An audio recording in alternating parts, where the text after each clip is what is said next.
Alors, bonjour tout le monde. Alors, je vous souhaite la bienvenue à cette toute première édition des apéros culturels. Alors, ça me fait plaisir d'être ici ce soir. Je me présente, moi je m'appelle Patricia Aubé. Je suis conservatrice et éducatrice au Musée d'art contemporain de Baie-Saint-Paul. Et c'est moi qui va animer là, le petit 5 à 7 avec Jean-François Lettre, qui est ici. Alors, les apéros culturels, c'est d'abord une collaboration qui est née, en fait, entre le Musée d'art contemporain de Baie-Saint-Paul et l'hôtel Le Germain Charlevoix. Notre objectif commun, en fait, c'est vraiment de partager notre passion pour l'art en vous présentant des artistes de la région. Alors, on voulait que le tout soit fait dans une ambiance chaleureuse, décontractée. Alors, d'où le choix du restaurant Le Bercail pour faire notre présentation. On a même un menu spécial pour notre apéro culturel. Alors, s'il y en a qui ont une petite fringale, là, il y a des menus sur les tables. Et enfin, bien, si tout se passe bien, notre objectif, c'est de répéter cette expérience-là à chaque mois. C'est-à-dire qu'on vous présenterait un nouvel artiste à chaque fois et pour partager là, cette passion-là.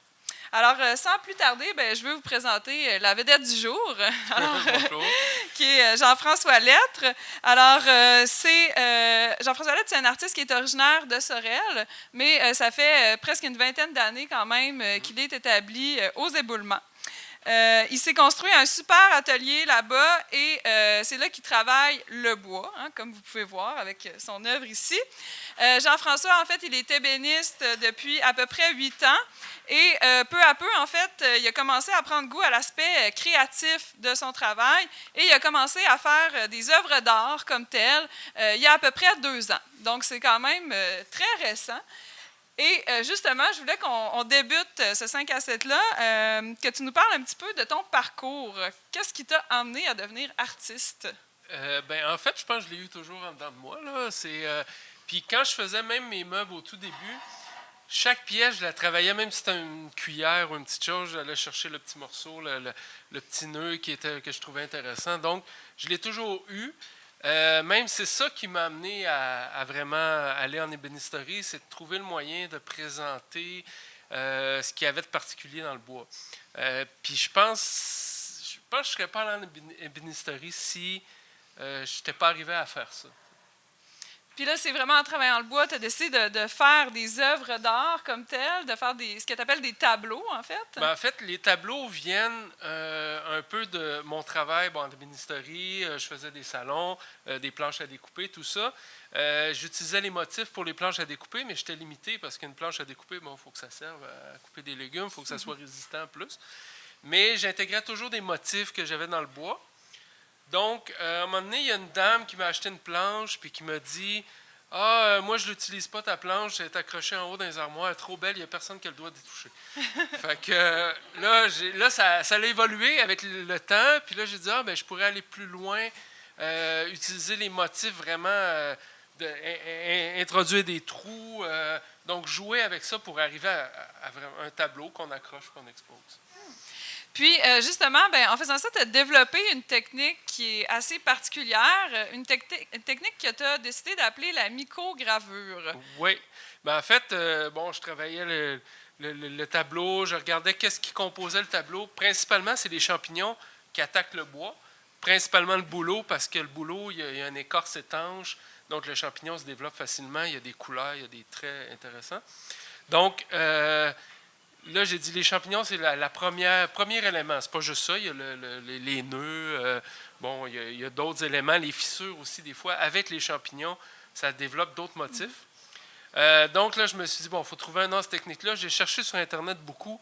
J'ai vu personne qui travaillait à créer des images avec les champignons qui étaient intégrés dans le bois. Fait que là, je me suis dit, j'ai cherché des noms, puis je suis arrivé à microgravure. Je trouvais que ça expliquait bien la manière de travailler. Là. Mais là, on s'entend que tu ne prends pas juste une planche de bois puis elle est comme ça. Là. Il y a un travail d'assemblage là-dedans. Il y a plusieurs étapes pour assembler. Premièrement, assembler un tableau comme ça, c'est 2 étapes de collage.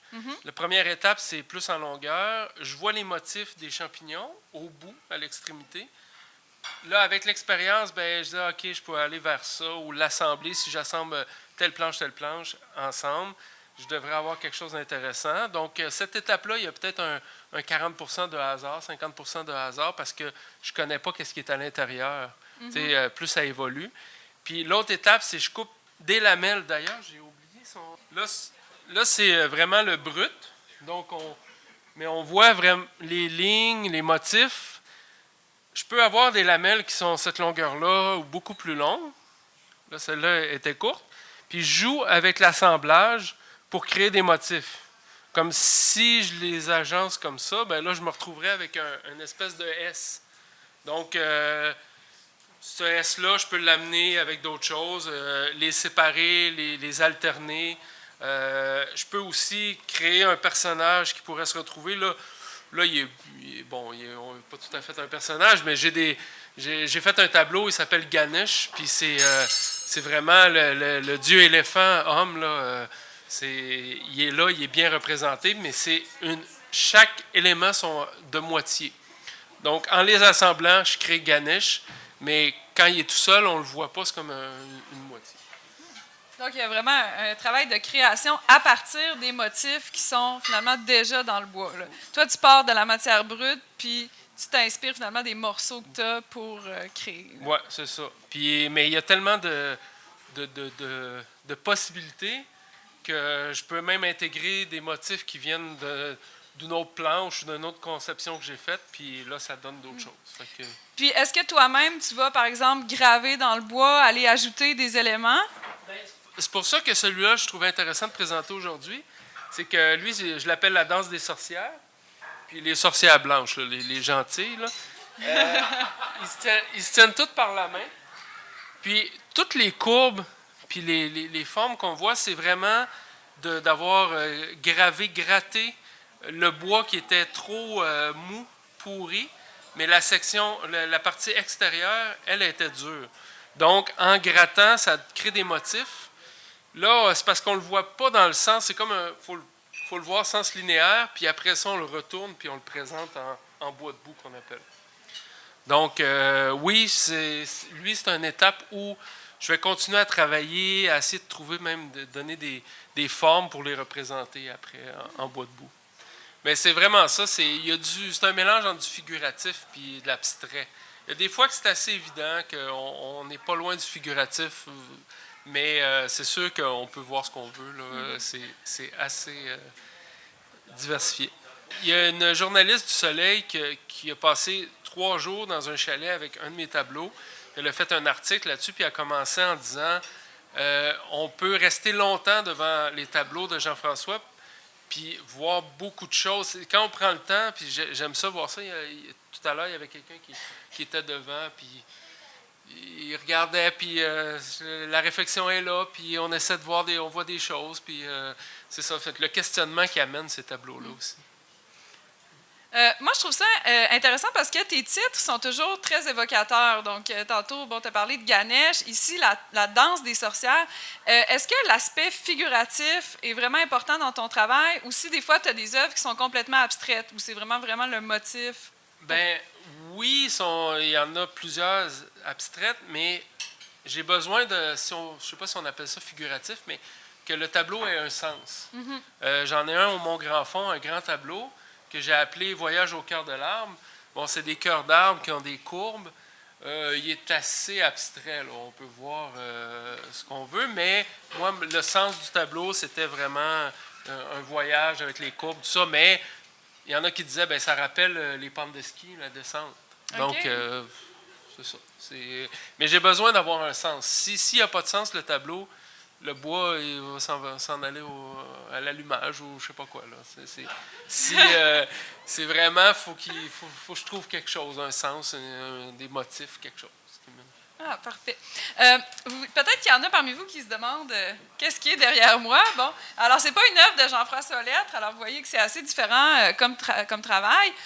En fait, on a apporté une œuvre ici de la collection du Musée d'art contemporain de Baie-Saint-Paul. Alors, c'est une œuvre de l'artiste Jacques Huet.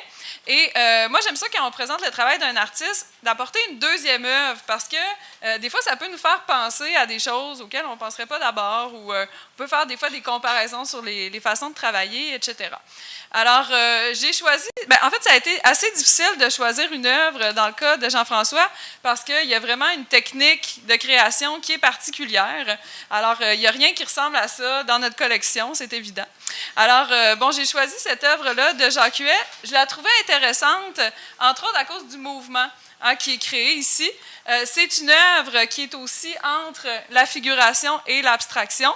Alors oui, on reconnaît qu'il y a un corps, on reconnaît des formes anthropomorphiques, mais en même temps, on voit que l'artiste a vraiment schématisé ces formes, qui a une approche très personnelle, très créative.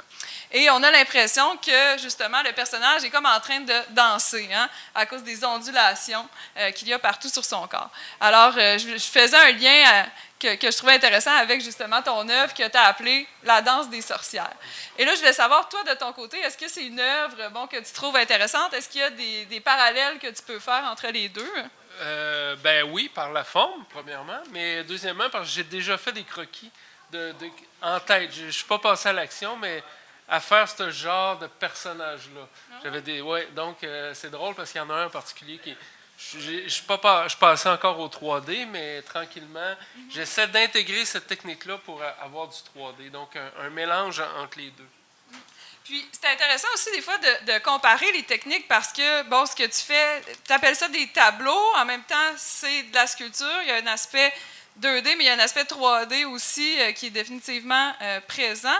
Et si on compare, d'un côté, on a Jacques Huet qui va travailler d'une manière un peu plus traditionnelle. Donc, il va travailler par soustraction, qui va travailler avec sa gauche pour finalement enlever du bois et créer des formes.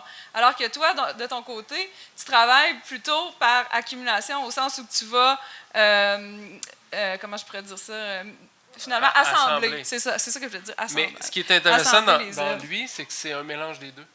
Oui. Parce que j'ai enlevé de la matière pour donner des formes, mais en même temps assembler. Puis créer des vides, justement, les vides, les pleins qui sont intéressants. On a des formes très anthropomorphiques, des formes organiques aussi qu'on retrouve dans les deux œuvres. Puisque de la manière dont je travaille aussi, je laisse une place à la nature. Ça, c'est vraiment une chose importante pour moi. C'est-à-dire, il y a une forme qui va s'intégrer naturellement, je vais jouer avec. Je vais la positionner pour qu'elle soit mise en valeur. Donc, j'utilise les formes qui sont déjà là. Puis des fois, j'en crée. Mais moins. J'essaie de composer avec ce que la nature présente. Mais même dans l'œuvre de Jacques Huet, je trouvais que ça symbolisait aussi ce rapport-là entre l'homme et la nature, du fait qu'il utilise des formes organiques. On peut avoir l'impression que ses bras, c'est un peu comme des flammes. Puis on sent aussi un certain respect du matériau. Du bois, qui est vraiment mis en valeur. Puis je pense que c'est important pour toi aussi de respecter ce matériau-là. Oui, effectivement. Ben, ça fait... en fait, toute ma vie, j'ai été dans le bois, mais dans différentes étapes. Donc, dans le bois, mais vraiment la forêt, la transformation. Moi, je suis arboriculteur de formation, donc l'arbre comme individu, même je faisais la taille d'arbre. Puis on pourrait dire qu'il y a un certain mouvement artistique, même s'il y a de la technique, mais partout. Donc là, tranquillement, ce chemin-là s'est fait jusqu'à là. Moi, j'avais une dernière question pour toi. Ça fait pas très longtemps donc, que tu as une pratique artistique comme telle. Ça fait à peu près 2 ans. Comment est-ce que tu envisages le futur? Est-ce que tu as des projets? Est-ce que tu veux faire des œuvres de plus grande dimension? Bien, effectivement, j'ai toujours des projets. J'essaie de me ralentir un peu. Mais là, prochainement, j'ouvre ma galerie, la salle de montre chez moi. Donc, en haut de l'atelier. Ça va permettre de présenter les œuvres. Aller vers du 3D. Je ne sais pas encore, ce ne sera pas tout à fait ça. J'explore. Oui, effectivement. Puis, présenter mes pièces, c'est assez nouveau. Mais le côté artistique, je me souviens, même les bancs, j'ai fait un banc au début extérieur où j'avais utilisé des planches qui étaient en forme de S. Okay. Fait en assemblant le banc, je ne savais pas où je m'en allais avec ce banc-là, mais finalement, le résultat où il était en S avec les pattes, tout ça, je l'ai regardé et j'étais content. C'est un peu là j'ai pris la piqûre de vraiment créer, peu importe un banc, un tableau, d'avoir des formes particulières, d'utiliser ce qui est là puis de se laisser aller pour faire une nouvelle chose qui est qu'on n'a pas vues. Là. Super. Puis là, tu as exposé récemment au Carrefour culturel Paul Médéric. Oui, j'ai fait une exposition en octobre. Mm-hmm. Puis, oui, ça a bien été d'ailleurs aussi. Il y a eu une bonne réception. Oui, ben, il y a une bonne réception depuis le début avec les tableaux. Je ne sais plus combien, mais je pense qu'il y a une trentaine, une quarantaine de tableaux que les gens ont voulu acquérir. Donc, c'est quand même en quelques mois, là, en 8 mois, c'est quand même une belle réponse, là, une belle reconnaissance. Super. Ça va? Ben, merci, Jean-François. Ben, ça fait plaisir. Bravo. Évidemment, vous allez pouvoir profiter du reste du 5 à 7 pour poser vos questions à Jean-François. Puis je pense que ça vaut la peine de s'approcher du tableau, de le regarder et peut-être même de regarder les petits échantillons que tu as emmenés. Je veux juste en profiter pour faire une petite annonce, tandis que Jean-François est là.